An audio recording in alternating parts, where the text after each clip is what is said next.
When Tate reaches the 18th floor, she finally thinks the night is over. It isn't. There's a man passed out in front of her brother's apartment door, snoring, completely unconscious.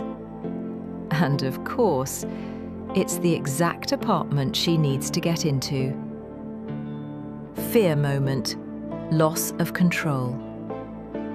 Tate tries to get inside quietly.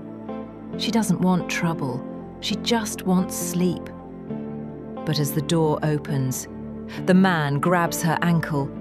For a split second, Tate doesn't know what will happen next. Her body reacts before her thoughts do. She slams the door, locks it, heart pounding. The man's name is Miles Archer. He's not a random stranger. He lives across the hall. And Corbin asks Tate to do something unfair. Let Miles inside. Let him sleep it off.